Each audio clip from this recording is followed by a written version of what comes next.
আপনার ছেলেকে ডাকি, সে যদি সে যদি আপনাদের সাথে যেতে চায় তাহলে কোনো টাকা পয়সা লাগবে না, এমনি নিয়ে যাবেন। আর যদি যেতে না চায় তাহলে আমার কিছু করার নেই। তো তার বাবা বলছেন যে আমার সাথে চলো বাসায়। সরাসরি বাবাকে বলে দিলেন যে আমি আপনার সাথে যেতে পারবো না, আমি মুহাম্মদ সাল্লাল্লাহু আলাইহি ওয়াসাল্লামের সাথে থাকতে চাই।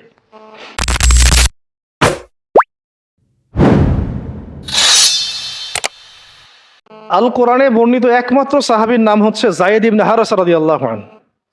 একমাত্র সাহাবী আল কোরআনে বর্ণিত যার নাম আল কোরআনে এসেছে তিনি হচ্ছেন যায়েদ বিন হারেসা রাদিয়াল্লাহু আনহু। তার বাবার নাম হারেসা। ঘটনা এমন ছিল যে ছোটবেলায় তার মা তাকে নিয়ে এক জায়গায় যাচ্ছিলেন। তো আগে তো ওই যে ডাকাতি হতো, জলদস্যুর আক্রমণ করতো না, এরকম তাঁবুর মধ্যে আক্রমণ হয়েছে এবং তার মায়ের কাছ থেকে সন্তানকে কেড়ে নিয়ে চলে গেছে। তা মায়ের জন্য কত কষ্টকর এটা, সন্তানের মহব্বত, এটা তো বাবা মারাই বুঝবে সন্তানের প্রতি মহব্বত কাকে বলে, সন্তানকে ছেড়ে থাকার কষ্ট, এটা যারা বাবা মা হয়েছেন তারাই তো বুঝবে।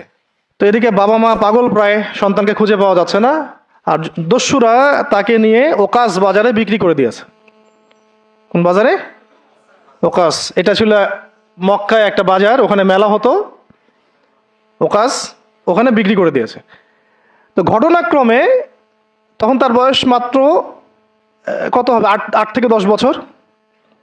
ঘটনাক্রমে তাকে খরিদ করেছেন খাদিজা রাদিয়াল্লাহু আনহা।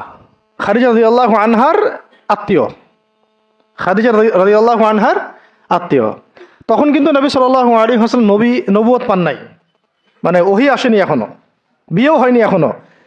খাদিজা রাদিয়াল্লাহু আনহার সাথে এখনো বিয়ে হয় নাই।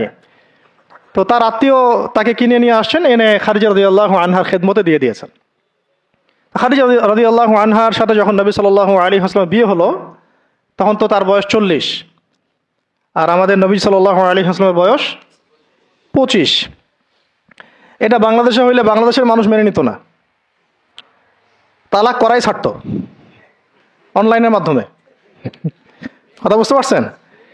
যদিও দুজন সুখী, যদিও ধরেন দুজন সুখী একে অপরকে পেয়ে, এখন যদি আমাদের এখানে কোনো ভাই 40 বছর বয়সের কোনো মেয়েকে বিয়ে করে, যার নিজের বয়স হচ্ছে 20 বা 25, তো সমাজই ওকে তালাক দেওয়া ছাড়বে, যদিও সে ওই মেয়ের সাথে সুখী।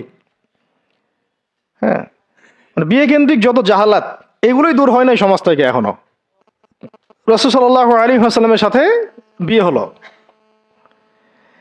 বিয়ে হওয়ার পরে এমন হয় না যে আপনি কাউকে বিয়ে করেছেন এবং আপনার তাকে খুব পছন্দ হয়েছে, দুজন দুজনকে বেশ সন্তুষ্ট আর কি, তেমন আপনি চান না তাকে কিছু হাদিয়া দিতে, হাদিয়া তোহফা দিতে মন চাবে না? হাদিয়া দিয়ে কি আবার কেউ ফেরত নেয়? তো হাদিয়া তোহফা দিতে তো মন চাবে। তো খাদিজা রাদিয়াল্লাহু আনহা হাদিয়া দিচ্ছেন নবী সাল্লাল্লাহু আলাইহি ওয়াসাল্লামকে যে হে মুহাম্মদ, আমার আমার খুব প্রিয় একজন দাস আছে, আমার খুব প্রিয় একজন দাস আছে, এবং তার চেহারা দেখে আমি বুঝতে পারি যে সে খুব বুদ্ধিমান এবং সে খুব সৎ। চেহারা দেখলে বোঝা যায় না মানুষের?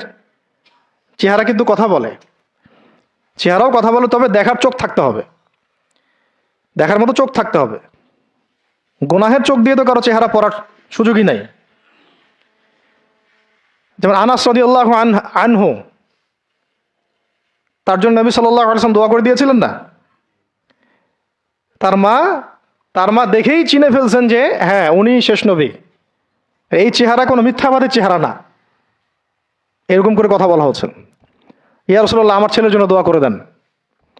আব্দুল্লাহ বিন সালাম রাদিয়াল্লাহু আনহু ইহুদি ছিলেন, যখন নবীজি মদিনায় গিয়েছেন তার চেহারা দেখেই তিনি বুঝে ফেলছেন যে তিনি শেষ নবী, এই চেহারা কোনো মিথ্যাবাদীর চেহারা হতে পারে না।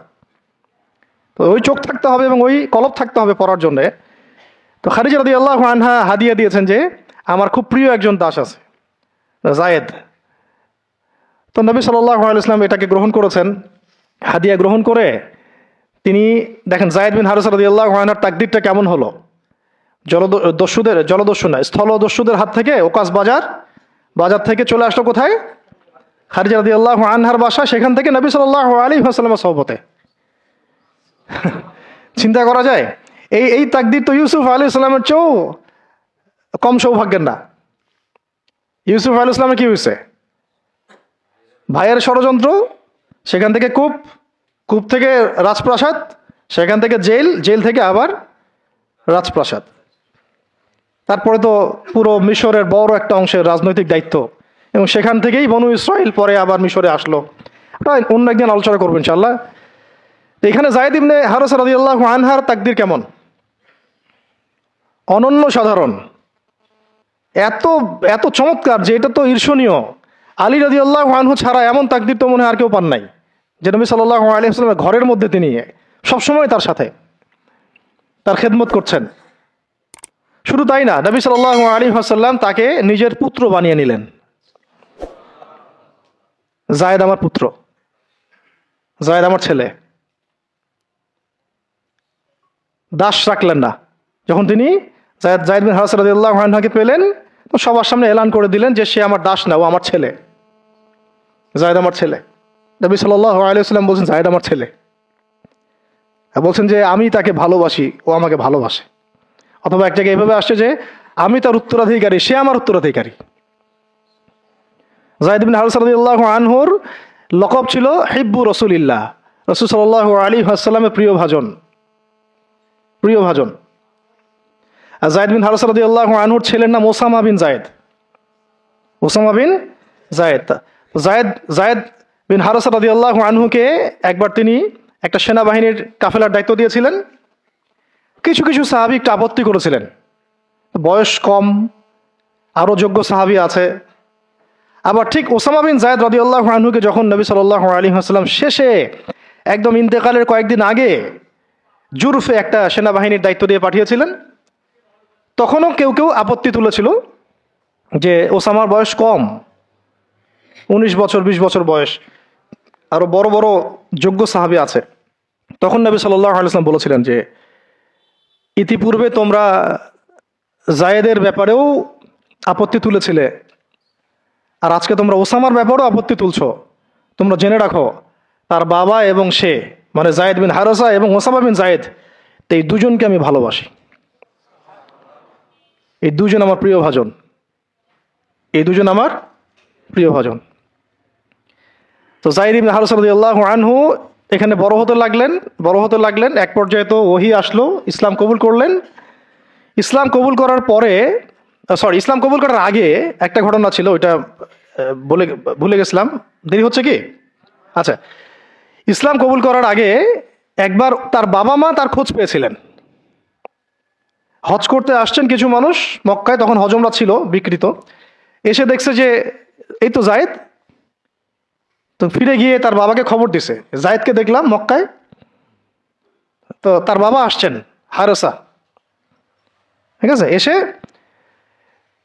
চিনতে পারছেন আমার ছেলে। তো মুহাম্মদ সাল্লাল্লাহু আলাইহি ওয়াসাল্লামকে বলেছেন যে আমার ছেলেকে আমি কিছু মুক্তিপণের বিনিময়ে নিয়ে যেতে চাই। তো নবী সাল্লাল্লাহু আলাইহি ওয়াসাল্লাম বলেছেন ঠিক আছে, মুক্তিপণ লাগবে না, আমি আপনাদেরকে আরো সহজ একটা অপশন দিচ্ছি। আপনার ছেলেকে ডাকি, সে যদি আপনাদের সাথে যেতে চায় তাহলে কোনো টাকা পয়সা লাগবে না, এমনি নিয়ে যাবেন। যদি যেতে না চায় তাহলে আমার কিছু করার নেই। তখন তার বাবার সামনে তার ছেলেকে আনা হলো, বলা হলো যে ওনাদেরকে চিনতে পারো? হ্যাঁ, উনি আমার বাবা হারেসা, উনি আমার চাচা, উনি আমার মামা, এভাবে বলছেন। তো তার বাবা বলছেন যে আমার সাথে চলো বাসায়। সরাসরি বাবাকে বলে দিলেন যে আমি আপনার সাথে যেতে পারবো না, আমি মুহাম্মদ সাল্লাল্লাহু আলাইহি ওয়াসাল্লামের সাথে থাকতে চাই। তো বাবা বলছে এ কেমন কথা? নিজের বাবার সাথে যাবা না, নিজের বাবার পরিবারে যাবা না, বাবার ঘরে যাবা না, উনি তো তোমার আপন কেউ না। তো যায়েদ ইবনে হারেসা রাদিয়াল্লাহু আনহু বলছেন যে আমি তার মধ্যে এমন কিছু দেখেছি যে আপনারা কেউ দেখতে পারবেন না। এটা সম্পর্ক, মহব্বত, এগুলোকে সম্পর্ক বলে, মহব্বত বলে। অথচ কেউ কাউকে চিনে না, মানে কেউ কারোর সাথে কারো রক্তের সম্পর্ক নাই। আর নবী সাল্লাল্লাহু আলাইহি ওয়াসাল্লাম তাকে বললেন তখন যে যায়েদকে আমি মুক্ত করে দিয়েছি, যায়েদ আমার দাস না, যায়েদ আমার ছেলে, যায়েদ আমার ছেলে, আমি তার উত্তরাধিকারী, সে আমার উত্তরাধিকারী, আমি তাকে ভালোবাসি। তার উপাধি হয়ে গেল হিব্বু রাসূলিল্লাহ, রাসূলের প্রিয় ভাজন। সবাই তাকে এই নামে ডাকা শুরু করলো, রাসূলের প্রিয়ভাজন, রাসূল তাকে ভালোবাসে, রাসূল তাকে ভালোবাসে, রাসূল তাকে ভালোবাসেন। আর আমি বলছি রাসূল কে সাল্লাল্লাহু আলাইহি সাল্লাম, যাকে আল্লাহ ভালোবাসেন। রাসূল কে, যাকে আল্লাহ ভালোবাসেন।